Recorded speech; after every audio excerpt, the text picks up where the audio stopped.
السلام علیکم ویورز، ہمارے چینل پر خوش آمدید۔ پلیز یہ لاسٹ ٹائم ہے، مان جاؤ نا۔ وعدہ کرتی ہوں کہ دوبارہ کبھی بھی تمہیں پریشان نہیں کروں گی۔ یہ دیکھو، میرے دونوں ہاتھ دیکھو، مجھ پر رحم کھاؤ۔ اگر تم کہو تو میں تمہارے قدموں میں بھی گرنے کے لیے تیار ہوں۔ خدا کا واسطہ ہے میری جان چھوڑ دو۔ تمہارا کیا دل ہے کہ اس بار میں حویلی سے ہی باہر نکال دیا جاؤں؟ بلال اس وقت بہت غصے میں معلوم ہو رہا تھا۔ تم تو یوں کہہ رہے ہو جیسے تمہاری اس حویلی میں کوئی ویلیو ہی نہ ہو۔ ہاں، نہیں ہے کوئی ویلیو، میری تو کوئی اوقات ہی نہیں ہے۔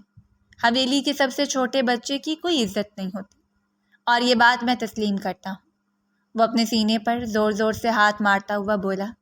علیزے کو لگ رہا تھا کہ یہ کہہ کر وہ اس کی سو کال غیرت جگانے میں کامیاب ہو جائے گی، مگر بلال بھی اپنے نام کا ایک تھا۔ تو تم مجھے آئس کریم کھلانے کے لیے نہیں لے کر جاؤ گے؟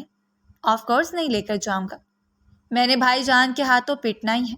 خود تو تم معصوم سی شکل بنا کر سائڈ پر جا کر کھڑی ہو جاتی ہو، اور پھر وہاں سے فوراً ہی رفو چکر ہو جاتی ہوں۔ شامت میری جاتی ہے۔ پچھلی بار میں تمہاری وجہ سے میری پاکٹ منی بند ہو گئی تھی، اور اس سے پہلے تمہاری وجہ سے میرا ٹرپ کینسل ہو گیا تھا، اور اس سے پہلے بھی تمہاری وجہ سے مجھے 3 دن دوست کے فلیٹ پر سونا پڑا تھا۔ وہ تو جیسے انگلیوں پر گن کر بیٹھا ہوا تھا کہ علیزے کی وجہ سے کہاں کہاں اس بیچارے کو ذلالت اٹھانی پڑی تھی۔ ہاں، تو دوستوں کے لیے یہ سب کچھ تو کرنا ہی پڑتا ہے۔ جاؤ بی بی، میری تمہاری کوئی دوستی نہیں ہے۔ تم سے دوستی کرنے سے اچھا ہے کہ میں مگرمچھ کے آگے جا کر بیٹھ جاؤں۔ توبہ توبہ، تم سے تو بات کرنا ہی فضول ہے، اوپر سے تم نے میرا اتنا وقت بھی ضائع کر دیا ہے۔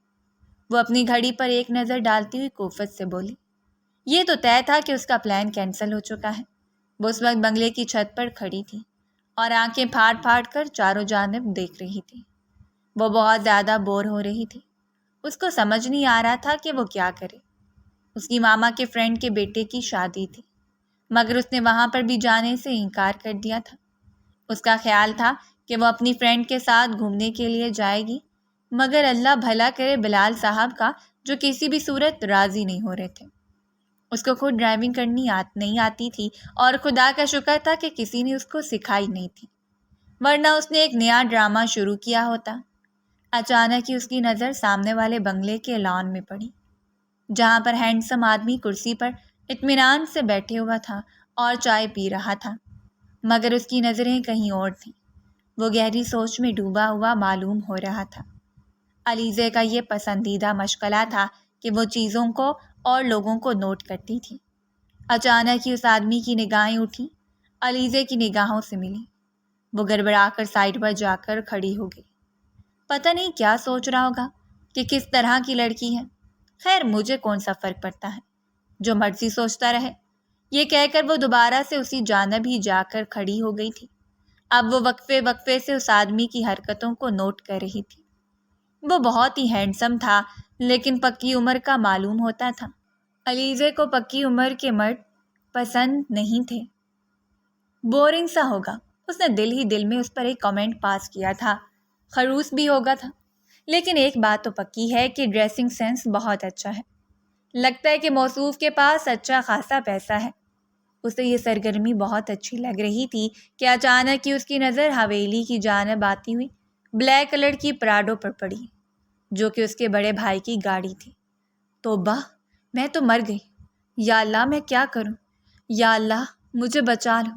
سوچا تھا دوست کے گھر چلی جاؤں گی تو بھائی کے ہاتھوں سے بچ جاؤں گی، اب تو ان کو پتہ چل جائے گا کہ ان کی ٹومی کو میں نے ہی بگایا تھا۔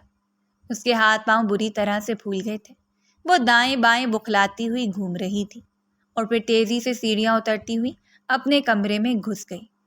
اس نے کمرے کا دروازہ اندر سے لاک کر دیا تھا۔ اس کی توقع کے عین مطابق 5 منٹ کے بعد ہی اس کے دروازے پر دستک ہونے لگی۔ علیزے، مجھے پتہ ہے کہ تم اندر ہو، ابھی اور اسی وقت دروازہ کھولو، ورنہ مجھ سے برا کوئی بھی نہیں ہوگا۔ یہ آواز وہ لاکھوں میں پہچانتی تھی، جو کہ اس کے پیارے راج دلارے بھائی افنان کی تھی۔ وہ خاموشی سے دروازے کو ہلتا ہوا دیکھ رہی تھی۔ یوں لگ رہا تھا کہ تھوڑی ہی دیر میں دروازہ ٹوٹ جائے گا۔ علیزے، میں تمہیں آخری وارننگ دے رہا ہوں، اگر تم نے دروازہ نہ کھولا تو میں دروازہ توڑ ڈالوں گا۔ بھائی میری بات کا یقین کریں، میری کوئی بھی غلطی نہیں ہے، اس میں میرا کوئی قصور نہیں ہے، سب کچھ بلال نے کیا ہے، آپ اس سے جا کر پوچھیں۔ میں کہہ رہا ہوں کہ دروازہ کھولو۔ وہ اب کی بار حلق کے بل دھاڑا۔ اس نے ملازمہ کو حکم دیا تھا کہ جلدی سے چابی لے کر آؤ، دروازہ کھول چکا تھا اور اب وہ بیڈ کے اوپر چڑھ کر کھڑی تھی۔ وہ اس کی طرف بڑھا تو وہ بھاگتی ہوئی کمرے سے باہر نکل گئی۔ اب اس کا رخ اپنے تایا جان کے کمرے کی طرف تھا۔ وہ جلدی سے اندر داخل ہوئی، تایا جان سے ٹکراتے ٹکراتے بچی اور پھر ان کی پشت کے پیچھے جا کر چھپ گئی۔ تایا جان پلیز مجھے بچا لیں، دیکھیں تو بھائی کو کیا ہو گیا ہے، پتہ نہیں کیسی حرکتیں کر رہے ہیں، کیا ہو گیا ہے تم لوگوں کو، کیوں ادھم مچایا ہوا ہے؟ اور افنان، کیا تم چھوٹے بچے ہو جو اس طرح کی حرکتیں کر رہے ہو؟ افنان نے بڑی مشکل سے اپنے اندر سر اٹھاتے ہوئے غصے کو دبایا تھا اور اپنے لہجے کو نارمل رکھتے ہوئے سنجیدگی سے کہا تھا، اس کو کہیں کہ یہ میرے کمرے میں آ کر میری بات سنیں۔ تایا جان، میں ان کے کمرے میں نہیں جاؤں گی، ان کو بولیں کہ جو بھی بات کرنی ہے آپ کے سامنے کریں، مجھے اس انسان پر یقین نہیں ہے۔ افنان آنکھیں پھاڑے، اس لڑکی کو یقیناً اس کی بہن تھی، مگر زبان کی تیز، حد سے زیادہ شرارتی، اپنی منمانی کرنے والی، اس کو بابا کے لاڈ پیار نے بگاڑا ہوا تھا۔ ہاں، جو بات کرنی ہے یہیں پر کرو۔ یہ سن کر وہ اپنی گردن اکڑا کر کھڑی ہو گئی تھی۔ افنان نے تایا جان کی آنکھوں میں دیکھتے ہوئے کہا، اس نے میرے ٹومی کو بھگا دیا ہے۔ یار، یہ تو بہت ہی اچھا ہوا ہے، قسم سے تو اپنا آدھے سے زیادہ وقت اس پالتو کتے کے ساتھ ضائع کر دیتے تھے۔ تایا جان نے افنان صدمے سے بولا۔ اب تو اس کی آواز بھی بمشکل نکل رہی تھی۔ ہاں اور نہیں تو کیا، اور یہ سب کچھ اس نے میرے کہنے پر ہی کیا ہے۔ اگر تم نے کوئی سوال کرنا ہے تو مجھ سے کرو۔ میں نے تمہیں سمجھایا بھی تھا کہ اپنے بزنس کی طرف توجہ دو، مگر تم نے اس پالتو کتے کی وجہ سے اس دن میٹنگ بھی کینسل کر دی تھی۔ جو ہوا ہے بالکل ٹھیک ہوا ہے اور میں اس پر اپنی بیٹی کا ساتھ دیتا ہوں۔ انہوں نے پیار اس کے سر پر ہاتھ رکھتے ہوئے کہا۔ افنان وہاں سے جا چکا تھا، جبکہ وہ گہرا سانس خارج کرتی ہوئی ان کے ساتھ ہی صوفے پر بیٹھ گئی۔ اس طرح کی حرکتیں کیوں کرتی ہو؟ تمہیں میں نے کتنی بار سمجھایا ہے، اب میں ہر بار تو تمہیں نہیں بچا سکتا نا۔ تایا جان، میں اس کو بھگانا نہیں چاہتی تھی، یہ سب کچھ غلطی سے ہو گیا تھا۔ وہ کہاں اپنی غلطی ماننے کو تیار تھی، اور یہ بات اس کے تایا جان بھی جانتے تھے۔ چلو اب ان ساری باتوں کو چھوڑو اور جا کر اپنے پیپرز کی تیاری کرو، کہیں ایسا نہ ہو کہ اس بار پھر سے تمہاری سپلی آ جائے۔ یہ سن کر اس نے برا سا منہ بنایا۔ اب میں اتنی نالائق بھی نہیں ہوں، تم جس حد تک ذہین ہو اس کا تو مجھے پتہ چل ہی گیا ہے۔ تایا جان، اب کیا آپ مجھے ایسے کہیں گے؟ نہیں نہیں، میری توبہ۔ انہوں نے اپنے کانوں کو ہاتھ لگایا تو وہ کھل کر مسکرا دی۔ آپ کو پتہ ہے کہ بابا جان کب واپس آ رہے ہیں؟ بس اگلے ہی ہفتے ان کی واپسی ہو جائے گی۔ واو، پھر تو بہت مزہ آئے گا۔ جب تک اس کے بابا جان حویلی میں ہوتے تھے، کسی میں اتنی ہمت نہیں ہوتی تھی کہ وہ چھوٹی سی لڑکی کو کسی بھی کام سے منع کر سکے۔ ہر کوئی خاموش تھا، اس کی بات مان لیتا تھا، کیونکہ اس کے بابا کا بہت روب تھا۔ وہ یہی سمجھتے تھے کہ ان کی بیٹی ہمیشہ ہی ٹھیک ہوتی ہے اور ان کی بیٹی کی کبھی کوئی غلطی نہیں ہوتی۔ رات کے وقت جب وہ کھانے کی ٹیبل پر آئی تو افنان اسے گھور رہا تھا، مگر اس نے اگنور کر دیا۔ اب اس کی شرارتی آنکھیں بلال کو تلاش کر رہی تھیں۔ اسی وقت ہی اس کے موبائل پر میسج آئے۔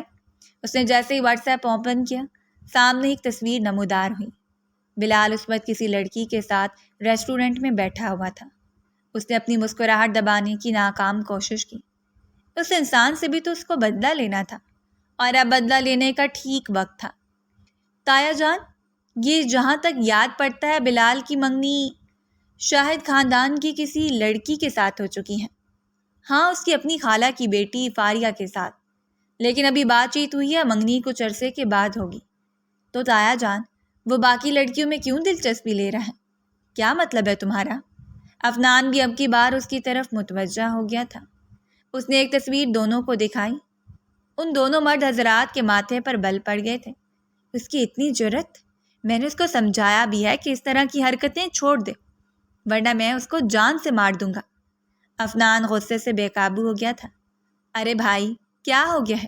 کیوں غصہ کر رہے ہیں؟ اس نے ہمارے خاندان کی کہیں بھی کوئی عزت نہیں چھوڑی ہے، جہاں دل کرتا ہے منہ مار لیتا ہے۔ اب تو میں اسی لڑکی کے ساتھ اس کا نکاح کرواؤں گا۔ یہ کہہ کر وہ کھانا چھوڑ کر ہی وہاں سے اٹھ کر چلا گیا تھا۔ تایا جان بھی جا چکے تھے، جبکہ وہ پر اسرار انداز میں مسکراتی ہوئی موبائل کی سکرین کو گھور رہی تھی۔ رات تقریباً 11 بجے کا وقت تھا جب اسے نیچے سے چلانے کی آوازیں آنے لگیں۔ وہ پرجوش انداز میں تیزی سے نیچے کی طرف بھاگی تو لاؤنج کا منظر دیکھ کر اس کے لیے اپنی ہنسی دبانا بہت مشکل ہو گیا تھا۔ بلال اس وقت خود کو اپنے ابا جان کے ڈنڈوں سے بچانے کی کوششوں میں ہلکان ہو رہا تھا۔ ابا جان، خدا کی قسم اٹھا کر کہتا ہوں کہ میرا اس لڑکی کے ساتھ چکر نہیں چل رہا۔ ابا جان، وہ میری صرف فرینڈ ہے۔ تجھے تو میں سبق سکھاتا ہوں۔ تجھے کتنی بار سمجھایا ہے کہ لڑکے لڑکیاں دوست نہیں ہو سکتے ہیں۔ ابا جان، وہ زمانہ اور تھا، ابھی زمانہ بدل گیا ہے۔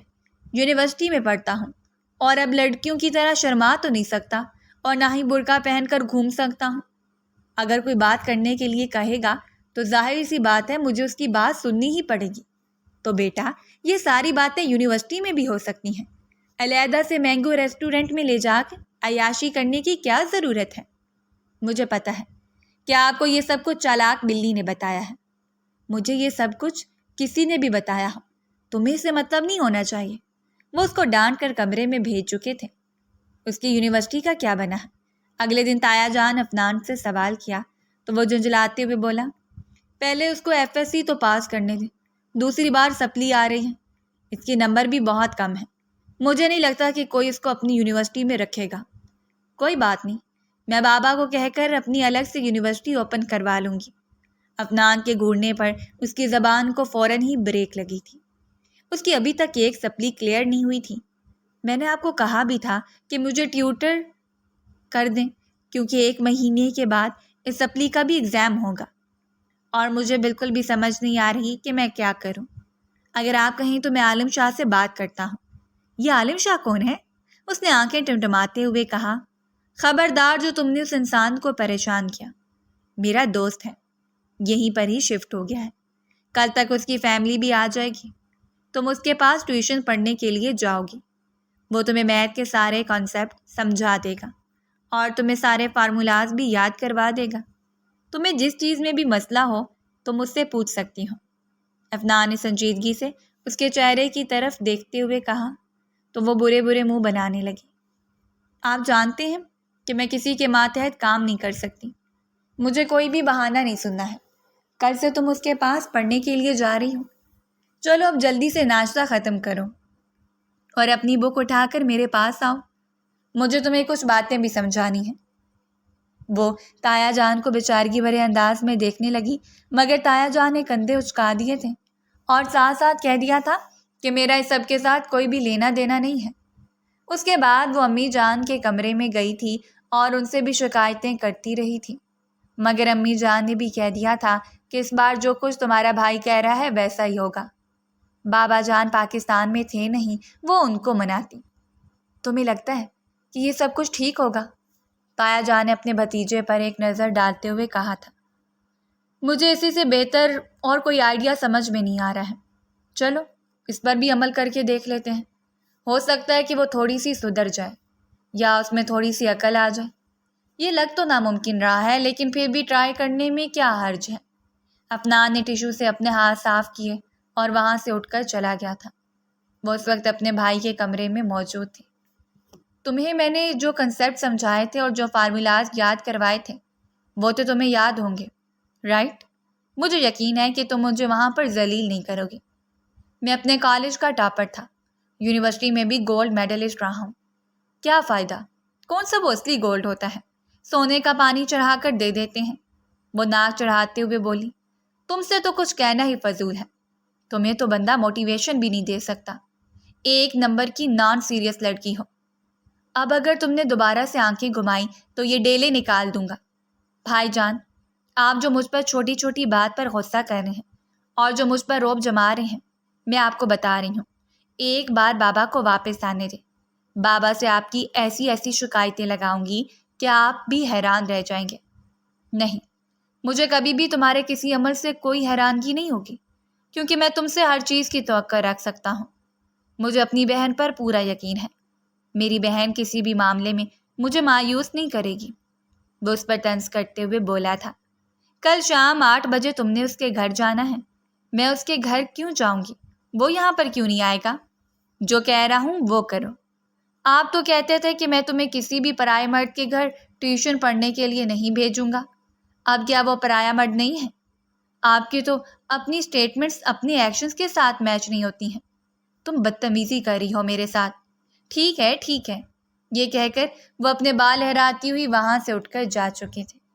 اس دن اس نے چھت پر کھڑے ہو کر جس آدمی کا ایکس رے کیا تھا وہ وہی آدمی تھا۔ اب وہ اس کے سامنے صوفے پر بیٹھی ہوئی تھی۔ وہ اپنے آپ کو سوبر دکھانے کی ہر ممکن کوشش کر رہی تھی، لیکن بری طرح سے ناکام ہو رہی تھی۔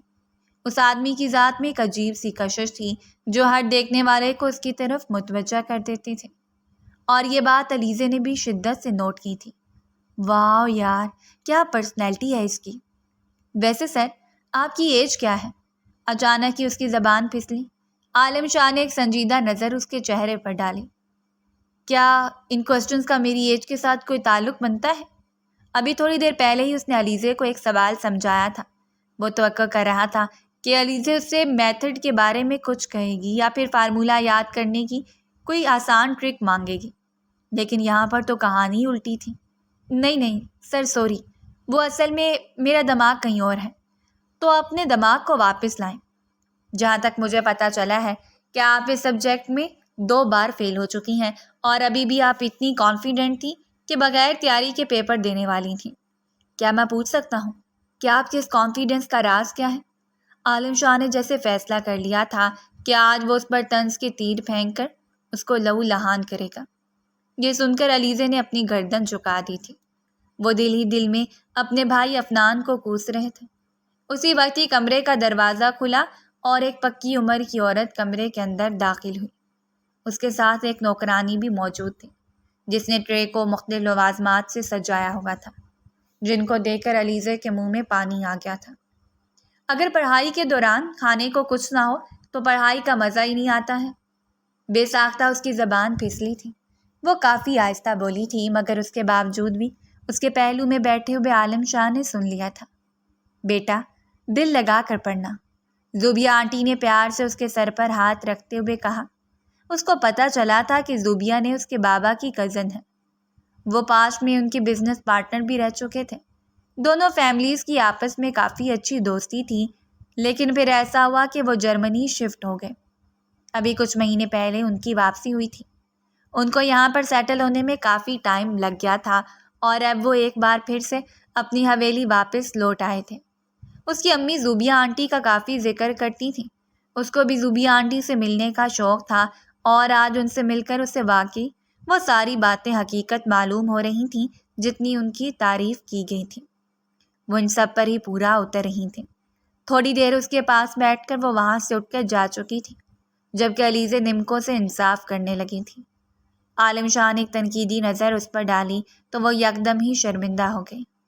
عالم شاہ نے اس کو ایک سوال 5 بار سمجھایا تھا، مگر وہ 5ویں بار بھی غلط ہی سوال کر رہے تھے۔ عالم شاہ کا دماغ غصے سے گھوم گیا تھا۔ وہ پڑھائی میں بالکل بھی انٹرسٹ شو نہیں کر رہی تھی۔ کبھی وہ انسٹاگرام پر اپنی لائکس دیکھنے لگتی تو کبھی اسنیپ چیٹ کھول کر بیٹھ جاتی تھی۔ دوسری طرف وہ اس کا یہ لہجہ دیکھ کر بری طرح سے گھبرا گئی۔ اس کے وہم و گمان میں بھی نہیں تھا کہ عالم شاہ اتنا غصہ کرے گا۔ اگر تمہیں پڑھنے کا شوق نہیں ہے تو تم یہاں سے جا سکتی ہو۔ میرا ٹائم برباد نہ کرو، میرے پاس کرنے کو اور بھی بہت سے کام ہیں۔ یہ کہہ کر وہ لمبے لمبے ڈگ بڑھتا ہوا کمرے سے نکل گیا تھا۔ وہ گھر واپس گئی تو اپنے بابا کو دیکھ کر اس کو خوشگوار حیرت ہوئی۔ اس کے لبوں پر مسکراہٹ پھیل گئی تھی۔ وہ جا کے ان کے گلے سے لگی۔ بابا جان، تھینک گاڈ آپ آ گئے ہیں، ورنہ ان لوگوں نے تو مجھے بالکل پاگل کر دیا تھا۔ اس کی اسی بات پر افنان نے اسے گھورا۔ بابا، دراصل اس کا ڈائلاگ الٹا ہو گیا ہے۔ ہم نے اسے نہیں بلکہ اس نے ہمیں پاگل کر دیا تھا، اور آپ کو اور بھی بہت ساری باتیں بتانی ہیں۔ بابا، سب سے پہلے میری بات سنیں، وہ لاڈ بھرے انداز میں بولی۔ مجھے خروس عالم شاہ کے پاس ٹیوشن پڑھنے کے لیے نہیں جانا ہے۔ وہ بہت ہی بورنگ انسان ہے اور بہت ہی عجیب ہے، چھوٹی چھوٹی بات پر ڈانٹتا ہے۔ بیٹا، میں اس بارے میں تمہاری کوئی مدد نہیں کر سکتا ہوں. تمہیں اس سے بہتر ٹیچر نہیں ملے گا، کیونکہ اس بار اگر تم فیل ہو گئی تو دوبارہ پیپر بھی نہیں دے پاؤ گی. وہ اس کے چہرے کو پیار سے تھپکتے ہوئے بولی اور بیٹے کے ساتھ ڈرائنگ روم میں چلے گئے، جبکہ اس چھوٹی سی لڑکی کا منہ دیکھنے والا تھا. وہ بے یقینی سے اپنے بابا کی پشت کو گھور رہی تھی. شاید تاریخ میں پہلی بار ہوا تھا جو اس کے بابا نے اس کے بعد ماننے سے انکار کیا تھا. اس کے دل میں عالم شاہ کے لیے مزید نفرت پیدا ہو گئی تھی. پتہ نہیں اس انسان میں ایسی کون سی بات ہے جو کوئی بھی اس کے خلاف بولنے کی اجازت ہی نہیں دیتا ہے. امی سے جا کر شکایت لگائی تو امی الٹا مجھے ہی ڈانٹیں گی. اگلے دن وہ عالم شاہ کے پاس گئی. اس نے اسے اپنے رویے کی معافی مانگی تھی. عالم شاہ نے اسے اپنا موبائل معاف کر کے سائٹ پر رکھنے کا کہا. اس نے آرگومنٹ کرنا چاہا مگر عالم کا چہرہ دیکھ کر ایک بار پھر سے خاموش ہو گئی اور اپنا موبائل سائٹ پر رکھ دیا. اللہ تعالیٰ اس لڑکی پر رحم کرے جس کی اس کے ساتھ شادی ہوگی. اس کی آواز اونچی تھی، عالم کو بخوبی سنائی دی تھی. اس کے لبوں پر ایک دھیمی سی مسکراہٹ پھیل گئی جسے اس نے بہت ہی مہارت سے چھپا لیا تھا. عالم شاہ کی چھوٹی بہن کے ساتھ اس کی اچھی خاصی دوستی ہو گئی تھی.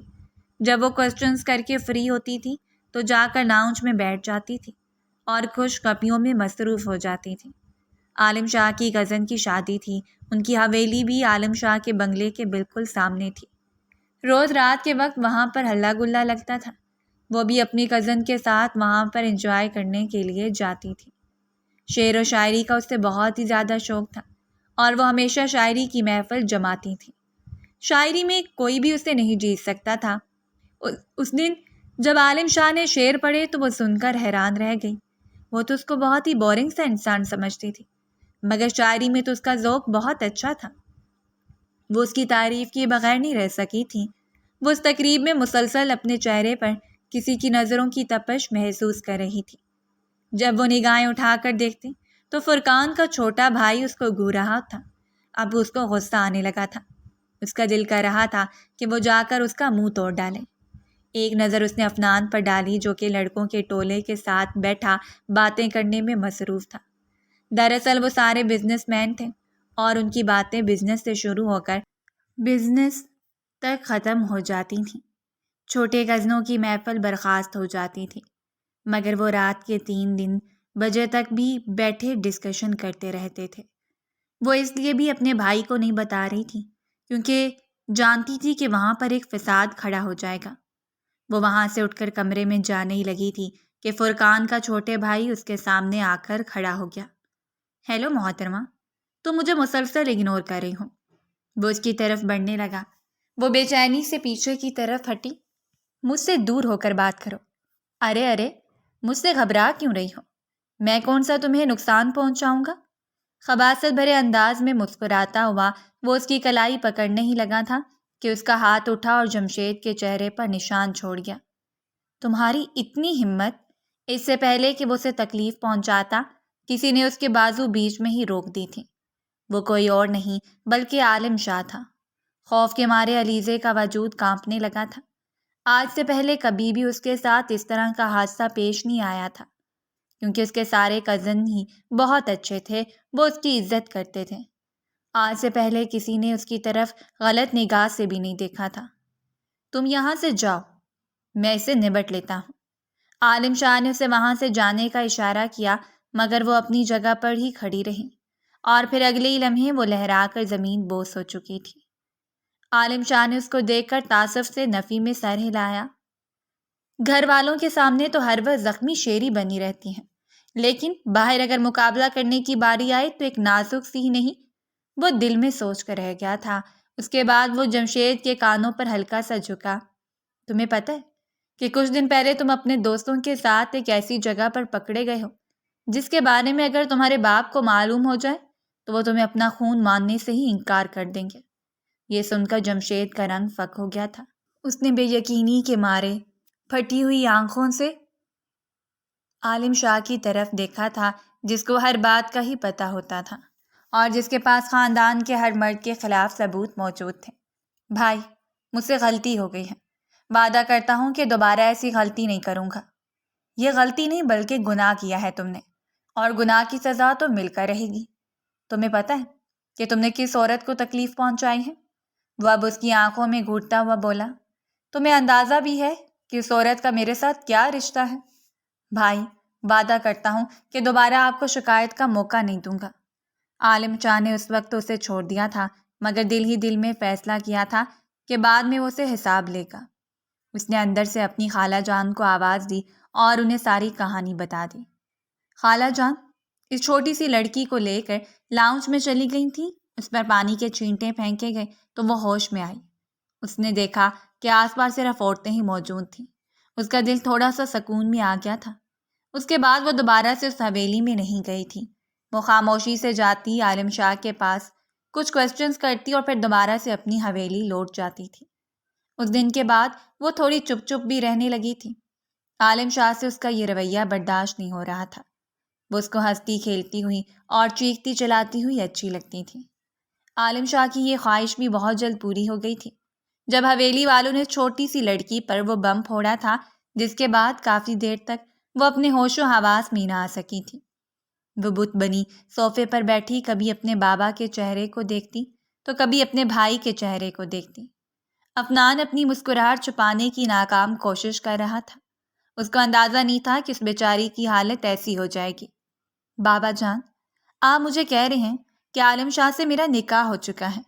اس نے 5 بار دہرائی جانے والی بات دوبارہ سے دہرائی تھی۔ جی بیٹا، ایسا ہی ہے۔ انہوں نے بھی اپنا پرانا جواب دہرایا تھا۔ بابا جان، ایسا کیسے ہو سکتا ہے؟ وہ تو مجھ سے 8 سال بڑے ہیں۔ اس نے اپنی انگلیوں پر گنتے ہوئے کہا تھا۔ 8 نہیں 9 سال، عفنان نے اس کی تصحیح کی تھی۔ اور عمر سے کوئی فرق نہیں پڑتا ہے۔ Age is just a number. وہ جان بوجھ کر اس کو تنگ کر رہا تھا۔ بابا جان نے اسے گھور کر خاموش کروایا تو وہ اپنی لبوں پر انگلی رکھتے ہوئے چپ کر کے بیٹھ گیا۔ دیکھو، وہ تمہارے لیے ایک پرفیکٹ میچ ہے، اور میں جانتا ہوں اس کے صرف وہی ہے جو تمہیں سنبھال سکتا ہے۔ ہاں، کیونکہ اس کے علاوہ تو کسی میں اتنا دم نہیں ہے کہ تمہاری یہ حرکتیں برداشت کر سکے۔ عفنان کی زبان میں پھر سے کھجلی ہوئی تھی۔ بابا جان دیکھیں تو، بھائی مجھے تنگ کر رہے ہیں، اس نے واویلا مچاتے ہوئے کہا۔ عفنان، اب مجھے تمہاری آواز آئی تو میں تمہیں کمرے سے باہر نکال دوں گا۔ اپنی حرکتیں دیکھو، بالکل بھی پتہ نہیں چلتا کہ تم 26 سال کے ایک نوجوان مرد ہو۔ کیوں اپنی بہن کو تنگ کر رہے ہو؟ برسوں کے بعد تو مجھے یہ موقع ملا ہے، کیسے اپنے ہاتھوں سے نکلنے کی اجازت دے سکتا ہوں؟ یہ بات اس نے دل میں کہی تھی۔ دوبارہ سے اونچی آواز میں کہہ کر اپنی شامت نہیں بلوانا چاہتا تھا۔ اب کے بار بابا جان اس کے سر پر ہاتھ رکھتے ہوئے کہنے لگے، تمہاری ماں اور میں اس رشتے پر راضی ہیں۔ ہمیں تمہارے لیے اس سے بہتر اور کوئی انسان نہیں لگتا ہے۔ وہ تمہاری عزت کرے گا، تم سے محبت کرے گا، سب سے بڑھ کر یہ کہ وہ تمہارا خیال رکھے گا۔ باقی کی باتیں تمہاری ماں تمہیں سمجھا دیں گی۔ یہ کہہ کر وہ وہاں سے چلے گئے۔ اپنے بابا کے سامنے تو وہ زیادہ باویلا نہیں مچا سکتی تھی، لیکن ماں کے آتے ہی اس نے رونا شروع کر دیا تھا۔ آپ میرے ساتھ اتنی بڑی زیادتی نہیں کر سکتی ہیں۔ میں نے سوچا تھا کہ اپنی ایج کے کسی لڑکے کے ساتھ شادی کروں گی، اور آپ وہ اتنا بڑا بندہ میرے ساتھ باندھ رہی ہیں۔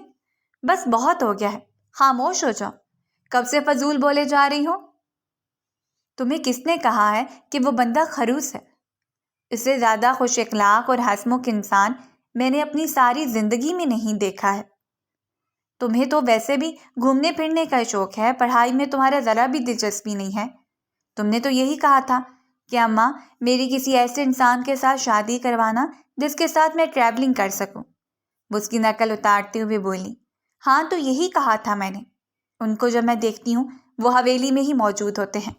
مجھے لگتا ہے کہ وہ کام کاج پر بھی نہیں جاتے ہیں۔ اس قدر بورنگ انسان، توبہ توبہ، سوچ کر میرا دم گھٹ رہا ہے۔ بس بہت ہو گئی تمہاری ڈرامے بازی۔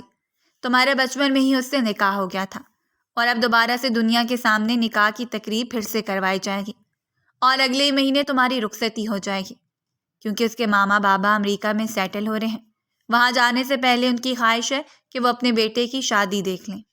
اس نے ہر طرح کا حربہ آزما لیا تھا، مگر کوئی بھی فائدہ نہیں ہوا تھا۔ اس نے سوچا تھا کہ وہ فیک کال کے ذریعے عالم شاہ کو اپنے جال میں پھنسا لے گی، اور پھر وہی ریکارڈنگ گھر والوں کو سنا کر بتائے گی کہ وہ کس قدر ٹھرکی انسان ہے۔ لیکن جب اس نے آواز چینج کر کے عالم شاہ کو کال کی تھوڑی دیر کے لیے دوسری جانب خاموشی چھا گئی۔ جب عالم کی آواز ابھری تو اس کے دل کو اپنے سینے سے نکلتا ہوا معلوم ہوا تھا۔ علیزے، میں جانتا ہوں کہ یہ تم ہی ہو، اور مجھے اس طرح کی حرکت کرنے والی لڑکیاں بالکل بھی پسند نہیں ہیں۔ تم یہ سب کچھ کر کے صرف اور صرف میرے دل سے اتر رہی ہو۔ اگر تمہیں کوئی مسئلہ ہے تو تم میرے سامنے آ کر دو ٹوک انداز میں مجھ سے بات کرو۔ اس طرح کی چیپ حرکتیں کرنے کی ضرورت نہیں ہے۔ اس کے انداز میں صدا کی سنجیدگی تھی اور کسی حد تک غصہ بھی موجود تھا۔ علیزے کے ہاتھ کانپ رہے تھے۔ اس کے ہاتھوں سے موبائل چھوٹ کر زمین پر گر کر ٹوٹ گیا تھا۔ کافی دیر تک وہ اسی پوزیشن میں ہی کھڑی رہی تھی۔ توبہ توبہ، یہ انسان کتنا تیز ہے۔ اس انسان کے ساتھ گزارا کرنا تو بہت ہی مشکل ہے۔ وہ اکثر ہی اپنے کزنوں کے ساتھ پرینک کرتی رہتی تھی اور آج سے پہلے کوئی بھی اس کو نہ پہچان سکا تھا، مگر اس شخص نے اسے فوراً ہی پکڑ لیا تھا۔ اس بار وہ میتھ کے پیپر میں بھی پاس ہو گئی تھی۔ اس کا یونیورسٹی میں ایڈمیشن ہو چکا تھا۔ وہ چلاتے ہوئے بولی کہ اگر میری شادی ہی کروانی تھی تو ایڈمیشن کروانے کی کیا ضرورت تھی؟ کچھ تو شرم کرو۔ ایک پڑھے لکھے بزنس مین کی بیوی بننے جا رہی ہو۔ کل کو جب کوئی اس سے اس کی بیوی کی کوالیفیکیشن پوچھے گا تو وہ کیا کہے گا کہ FSC پاس کیا تھا، وہ بھی میتھ میں 3 بار فیل ہو گئے۔ عدنان صاحب کو تو بہانہ مل گیا تھا، وہ اپنی ننھی بہن کو تنگ کر سکے۔ اس کی رخصتی کا دن آن پہنچا تھا۔ اس دن سب کی آنکھیں اشکبار ہو گئی تھیں، کیونکہ وہ چھوٹی سی لڑکی سب کی آنکھوں کا تارا تھی۔ وہ حویلی کی رونق تھی۔ میں یہ بات کہنا تو نہیں چاہتا، مجھے یہ بات کہتے ہوئے بہت شرمندگی ہو رہی ہے، مگر کیا کروں، مجبوری ہے۔ بلال نے اس کے سر پر ہاتھ رکھ کر دکھی انداز میں کہا تھا۔ میں واقعی تمہیں بہت زیادہ یاد کروں گا۔ تم سے زیادہ بیسٹ کزن کوئی بھی نہیں ہے۔ اس کی آنکھیں بھی برسنے لگیں۔ بابا جان کے گلے لگ کر وہ کافی دیر تک روتی رہی تھی۔ عدنان نے اس کو الگ کرتے ہوئے کہا تھا، بس کر جاؤ ورنہ سارا میک اپ یہیں پر بہہ جائے گا، کہیں ایسا نہ ہو کہ دولہا پہچاننے سے ہی انکار کر دے۔ علیزے نے زور سے مکہ اس کے بازو پر مارا تو وہ کرا کر رہ گئی۔ وہ اس وقت فرنٹ سیٹ پر بیٹھی ہوئی تھی۔ گاڑی دولہا ڈرائیو کر رہا تھا اور یہ دولہے کی فرمائش پر ہی ہوا تھا۔ وہ بہت زیادہ کنفیوز ہو رہی تھی۔ اس کی ہتھیلیاں بار بار پسینے سے بھیگ رہی تھیں۔ وہ اپنی کیفیت سمجھ نہیں پا رہی تھی۔ آپ ایزی ہو کر بیٹھ جائیں، آپ کو گھبرانے کی ضرورت نہیں ہے، نہایتی نرم لہجے میں عالم شاہ نے اس کو مخاطب کرتے ہوئے کہا تو وہ اپنی پلکیں جھکانے پر مجبور ہو گئی تھی۔ اب ان دونوں کے درمیان رشتے کی شرنوعیت بدل چکی تھی۔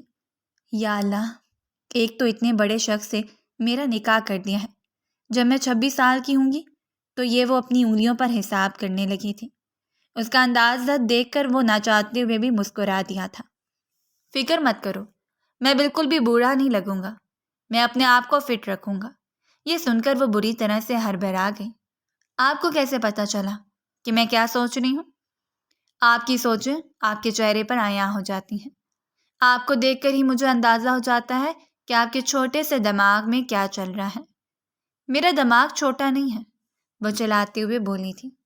وہ تو مجھے اسی دن ہی اندازہ ہو گیا تھا جس دن آپ میرے پاس میتھ کرنے کے لیے آئی تھیں۔ اب کیا آپ مجھے ساری زندگی اسی چیز کا تانے دیتے رہیں گے؟ وہ تو میں بعد میں ڈیسائیڈ کروں گا، فی الحال میرے پاس کرنے کے لیے اور بہت کچھ ہے۔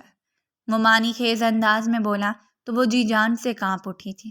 یا اللہ، مجھے بچا لینا۔ وہ دلہن بنی اس کے کمرے میں بیٹھی ہوئی تھی جب وہ مضبوط قدم اٹھاتا ہوا اس کے پہلو میں آ کر کھڑا ہو گیا۔ وہ خود میں سمٹنے لگی تھی۔ جب وہ اس کے قریب بیٹھا تو ایک لمحے کے لیے پیچھے کی طرف کھسکی۔ وہ اسے چھوٹی چھوٹی باتیں سمجھا رہا تھا اور اس کو اپنے مزاج کے بارے میں بتا رہا تھا۔ فکر مت کرو، میں اس وقت تک تمہارے قریب نہیں آؤں گا جب تک تم اپنے آپ کو اس رشتے کے لیے ذہنی طور پر تیار نہیں کر لیتی ہو۔ میں بس چاہتا ہوں کہ تم مجھے سمجھو اور جو کچھ تمہیں بتایا گیا ہے اس پر عمل کرو۔ یہاں پر تمہیں میرے علاوہ اور کوئی بھی گائیڈ کرنے کے لیے نہیں ہوگا، اور تمہیں میری روٹین کا بھی پتہ ہے، سارا دن گھر پر ہی رہتے ہیں۔ دوبارہ سے اس کی زبان پھسلی۔ سوری، وہ مجھے پتہ چل گیا کہ آپ گھر سے بیٹھ کر کام کر رہے تھے۔ میں نے اپنا آفس اسلام آباد میں شفٹ کر دیا ہے۔ میں 1 مہینے بعد تمہیں لے کر وہاں پر چلا جاؤں گا، لیکن اس سے پہلے ہم لوگ گھومنے کے لیے کشمیر جائیں گے اور پھر اس کے بعد گلگت۔ یہ سن کر اس کی آنکھیں خوشی کے مارے چمکنے لگی تھیں۔ لیکن ایک شرط ہے، تم وہاں پر کوئی فضول شرارت نہیں کرو گی۔ اس کو یوں لگ رہا تھا جیسے وہ چھوٹی بچی کو سمجھا رہا ہو۔ اس کے جواب میں وہ زور و شور سے ہاں میں سر ہلانے لگی تھی۔ وہ لوگ بائی روڈ جا رہے تھے اور یہ چھوٹی سی لڑکی کی خواہش تھی۔ وہ اسے اس کی ذات کے بارے میں سوالات کر رہا تھا۔ راستے میں 2 بار اس نے گاڑی روکی تھی اور اس کو کھانا لے کر دیا تھا۔ عالم شاہ کو اندازہ ہو گیا تھا کہ وہ فوڈی ہے۔ اس نے راستے میں گاڑی روکی اور اس کو ویٹ کرنے کے لیے کہا۔ دراصل وہاں پر ایک چھوٹا سا اسٹور تھا۔ وہ سوچ رہا تھا کہ اس کے لیے سنیکس وغیرہ لے لے۔ جب وہ واپس آئے تو دیکھا کہ وہ گاڑی میں کہیں بھی نہیں تھی۔ اس کے ماتھے پر بل پڑے۔ اس کا دل زور زور سے دھڑکنے لگا تھا۔ جب وہ تھوڑے سے فاصلے پر اسے تلاش کرتا ہوا گیا تو اس نے دیکھا کہ کچھ آوارہ لڑکے تھے جو اس کی بیوی کو تنگ کر رہے تھے۔ وہ اس پر زمین پر گری ہوئی تھی اور اس کے ناخن سے خون نکل رہا تھا۔ یقیناً اس کے پاؤں کا ناخن اکھڑ گیا تھا۔ لڑکے اسے دیکھ کر فوراً ہی وہاں سے بھاگ گئے تھے۔ میں نے تمہیں کیا سمجھا تھا؟ وہ چلاتے ہوئے بولا۔ اس کی آواز معمول سے ہٹ کر بہت اونچی ہو گئی تھی۔ سوچو، اگر میں دیر سے پہنچتا تو یہاں پر مجھے تکلیف ہو رہی ہے اور آپ ہیں کہ مجھے ڈانٹے جا رہے ہیں۔ اس نے سارا ملبہ اپنے شوہر پر گرا دیا تھا۔ عالم شاہ اس بار بھی خاموش ہو گیا تھا۔ یہ تمہاری آخری غلطی ہے جسے میں معاف کر رہا ہوں۔ دوبارہ اس طرح کی کوئی بھی حرکت مت کرنا۔ اگر میں تمہارا لحاظ کر رہا ہوں تو اس کا مطلب یہ ہے کہ تم بھی انسانوں کی طرح بیہیو کرو۔ وہ غصے سے گاڑی چلا رہا تھا اور اس کو باتیں سنا رہا تھا۔ تھوڑی دیر تک تو وہ ڈری سہمی رہی، لیکن پھر سے اپنی ٹون میں واپس آ گئی تھی۔ سیریس رہنا تو اس نے سیکھا ہی نہیں تھا۔ عالم شاہ نے الگ سے ایک ہٹ بک کروایا تھا۔ وہ بہت ہی خوبصورت جگہ تھی۔ آس پاس گرینری تھی۔ عالم شاہ نے اس سے وعدہ کیا کہ وہ اسے بہت جلد گھمانے کے لیے لے کر جائے گا۔ وہ اس سے کہیں بھی جانے کی کوشش نہ کرے، مگر وہ اس کو بغیر بتائے ہی روز وہاں کے بازاروں میں گھومنے کے لیے نکل جاتی تھی۔ ایک دن وہ وہاں سے اپنے لیے ایک کیپ لائی۔ عالم شاہ نے جب اس کیپ کو دیکھا تو اس کے ماتھے پر بل پڑ گئے۔ یہ کس کی ہے؟ وہ اس وقت موبائل یوز کرنے میں مصروف تھے۔ لاپرواہی سے کہہ دیا کہ یہ میری ہے، آج ہی بازار گئی تھی، وہاں سے لائی ہوں۔ کس کی اجازت سے تم نے حویلی سے باہر قدم نکالا تھا؟ عالم نے اپنے اندر اٹھتے ہوئے لاوے پر بڑی مشکل سے قابو پایا تھا۔ میں نے تمہیں منع کیا ہے کہ تم اس وقت تک یہاں سے باہر نہیں نکلو گی جب تک میں تمہیں نہ کہوں۔ اس نے گارڈ کو بلایا تو گارڈ نے سارا سچ اگل دیا کہ وہ ہر روز ہی باہر گھومنے کے لیے جاتی ہیں۔ تم نے کیا مجھے پاگل سمجھا ہوا ہے؟ وہ مضبوط قدم اٹھاتا ہوا اس کی طرف بڑھ رہا تھا۔ وہ تیزی سے پیچھے کی طرف کھسکی اور دیوار کے ساتھ ٹیک لگا کر کھڑی ہو گئی۔ آپ کون سا اپنا وعدہ پورا کرتے ہیں؟ آپ نے مجھے کہا تھا کہ آپ مجھے یہاں پر گھمانے کے لیے لائے ہیں، مگر آپ کے پاس میرے لیے ذرا بھی وقت نہیں ہے۔ غلطی ہو گئی میری جو خود سے اتنے بڑے آدمی کے ساتھ شادی کر لی۔ کرنے کو کچھ ہے ہی نہیں۔ کرنے کو تو بہت کچھ ہے، اگر تم مجھے اجازت دو۔ وہ براہ راست اس کی آنکھوں میں دیکھتے ہوئے اس سے بات کر رہا تھا۔ اس نے علیزے کی تھوڑی بلند کی، مگر پھر کچھ سوچتے ہوئے پیچھے ہو کر کھڑا ہو گیا۔ ٹھیک ہے، کل سے تمہیں اپنے ساتھ گھمانے کے لیے لے کر جاؤں گا، اور اگر تم نے کوئی بھی غلط حرکت کی تو میں اسی وقت ہی تمہیں تمہارے گھر بھیج دوں گا، کیونکہ میرا بھی ایسی عورت کے ساتھ گزارا نہیں ہو سکتا ہے۔ یہ الفاظ نہیں تھے بلکہ پگھلا ہوا سیسا تھا جو کسی نے اس کے کانوں میں انڈیلا تھا۔ آج اسے اندازہ ہو رہا تھا کہ اس طرح کے الفاظ شادی شدہ عورت کے لیے کتنے سخت ثابت ہوتے ہیں۔ جب وہ بہت سے رخصت ہوئی تھی تب اس کی ماں نے اس کو گلے لگاتے ہوئے اس کی منت کرتے ہوئے کہا تھا، خدا کا واسطہ ہے میری عزت رکھ لینا۔ میں عالم پر آنکھیں بند کر کے یقین کرتی ہوں۔ مجھے پتا ہے کہ وہ ایک بہترین انسان ہے، وہ تمہیں کبھی بھی پریشان نہیں کرے گا۔ مجھے صرف اور صرف تمہاری کم عقلی اور تمہاری ناسمجھی سے خوف آتا ہے۔ کوئی بھی ایسی حرکت نہ کرنا جس سے وہ تم سے ناراض ہو جائے۔ اس کا بھروسہ کبھی بھی مت توڑنا۔ اگلے دن وہ دونوں پورا گلگت گھومے تھے اور پھر اس کے بعد وہ سکردو کے لیے نکل گئے تھے۔ راستے بہت ہی پتھریلا تھا اور آس پاس کے نظارے بھی دلکش تھے۔ وہ بہت زیادہ انجوائے کر رہے تھے، جبکہ اس کے لبوں پر مسکراہٹ دیکھ کر خود بھی خوشی محسوس کر رہا تھا۔ رات 11 بجے کا وقت تھا۔ وہ تھک ہار کر اپنے بیڈ پر لیٹا تھا۔ آج پورا دن وہ اس کو گھماتا رہا تھا، مگر وہ چھوٹی سی لڑکی اپنی عادت سے مجبور تھی۔ باہر برف باری ہو رہی تھی۔ اس نے عالم شاہ کا بازو پکڑ کر اس کو اٹھانا چاہا۔ عالم شاہ نے اسے دوبارہ سے اپنی باہوں میں سمیٹ لیا۔ وہ نیند کا بہت پکا تھا اور اس وقت بہت زیادہ تھکا ہوا بھی تھا۔ آج سے پہلے وہ اتنا نہیں گھوما تھا۔ مگر اس لڑکی کی وجہ سے نہ جانے کیا کیا کرنا پڑ رہا تھا۔ وہ لڑکی اس کے دل کے بہت قریب تھی، وہ اسے بے تحاشا محبت کرتا تھا، اسی وجہ سے اس کے ناز نخرے اٹھا رہا تھا اور اس کی ساری غلطیوں کو نظر انداز کر رہا تھا۔ علیزہ بہت ہی آہستگی سے اس کی گرفت سے نکلی اور اس بنگلے سے باہر نکل گئی جہاں پر ہلکی ہلکی برف باری ہو رہی تھی۔ باہر نکلی تو اس کی آنکھیں چندھا گئیں کیونکہ وہ فی الحال جس جگہ پر موجود تھی وہاں پر دن کا سما ہو رہا تھا۔ سارے کپلز گھوم رہے تھے اور سنو فالنگ میں انجوائے کر رہے تھے۔ وہ بھی پہاڑی چڑھتی اس جگہ پر پہنچ گئی جہاں پر بہت سارے لوگ موجود تھے۔ اس کے وہم و گمان میں بھی نہیں تھا کہ وہ راستہ بھٹک جائے گی۔ اب وہ ایک ویران جگہ پر موجود تھی جہاں پر کوئی بھی نہیں تھا، روشنیاں بھی ساری ختم ہو چکی تھیں۔ اس کو شدت سے کچھ غلط ہونے کا احساس ہوا، اس کا دل زور زور سے دھڑک رہا تھا۔ دوسری جانب عالم شاہ نے جو محسوس کیا کہ بیڈ پر کوئی بھی نہیں ہے تو وہ جھٹ سے اپنی جگہ پر اٹھ بیٹھا۔ اس کو پورے گھر میں تلاش کیا مگر وہ کہیں بھی نہیں تھی۔ عالم شاہ کا خون غصے سے کھولنے لگا تو اس نے فیصلہ کیا تھا کہ وہ اس لڑکی کو ہر حال میں سبق سکھائے گا۔ اس نے اپنے گارڈز کو بھی اس کی تلاش میں بھیج دیا تھا۔ برف باری تیز ہو گئی تھی، سردی بھی بہت شدید تھی۔ اس نے صرف ایک گرم چادر اوڑھی ہوئی تھی۔ وہ ابھی اس ویران جگہ پر بیٹھی ہوئی تھی اور خود کو چھپانے کی ناممکن کوشش کر رہی تھی۔ بار بار اس کی آنکھوں کے سامنے اندھیرا چھا رہا تھا۔ وہ لڑکھڑا کر گر پڑی اور بے ہوش ہو گئی۔ دوبارہ جب اسے ہوش آیا تو وہ اپنی حویلی میں موجود تھی۔ قریب ہی اس کی امی بیٹھی ہوئی تھی۔ تم ٹھیک تو ہو؟ انہوں نے فکر مندی سے اس سے سوال کیا۔ ہاں میں ٹھیک ہوں، مگر میں یہاں پر کیا کر رہی ہوں؟ عالم شاہ تمہیں چھوڑ کر گیا ہے اور اس نے ہمیں کہا ہے کہ ہم تمہارا خیال رکھیں۔ وہ کسی بزنس پروجیکٹ کے سلسلے میں امریکہ گیا ہے، 3 مہینوں کے بعد اس کی واپسی ہوگی۔ اس کو اپنا دل ڈوبتا ہوا محسوس ہو رہا تھا۔ عالم شاہ نے اسے وارن کیا تھا کہ اگر اس نے عالم کی بات نہ مانی تو اس کو ہمیشہ ہمیشہ کے لیے اس کے گھر بھیج دے گا۔ کیا وہ انسان مجھے چھوڑ چکا ہے؟ اس نے اپنے دھڑکتے ہوئے دل سے پوچھا۔ نہیں، وہ میرے ساتھ ایسا نہیں کر سکتا، وہ مجھے نہیں چھوڑ سکتا۔ وہ تو مجھ سے بہت محبت کرتا تھا، میرا بہت خیال رکھتا تھا، لیکن کیا میں نے اس کی محبت کی قدر کی؟ کیا میں نے انہیں بدلے میں اس کا خیال رکھا؟ کیا میں نے اس کی محبت کا جواب محبت سے دیا؟ یا اللہ، یہ میں نے کیا کر دیا؟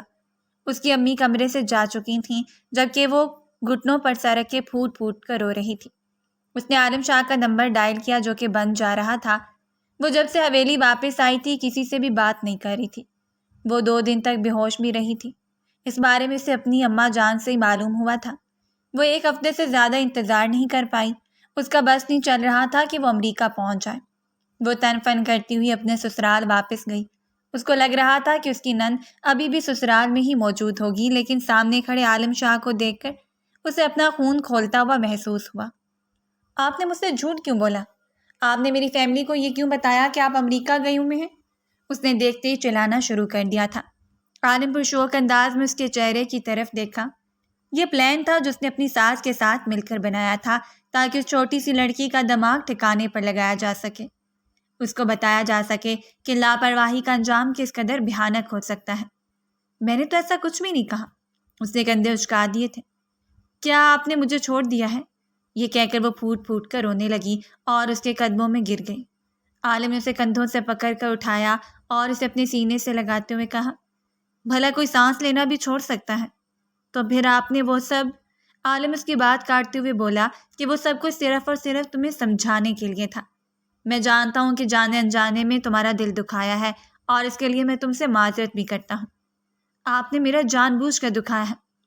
آپ سوچ بھی نہیں سکتے کہ مجھے بھی آپ سے کتنا پیار ہے، مگر میں آپ سے بات نہیں کروں گی اور میں آپ کو معاف بھی نہیں کروں گی۔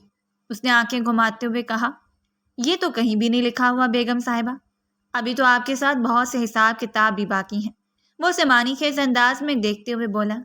علیزہ نے وہاں سے بھاگنے کی کوشش کی مگر دیر ہو چکی تھی۔ وہ عالم شاہ کی مضبوط گرفت میں گرفتار ہو چکی تھی۔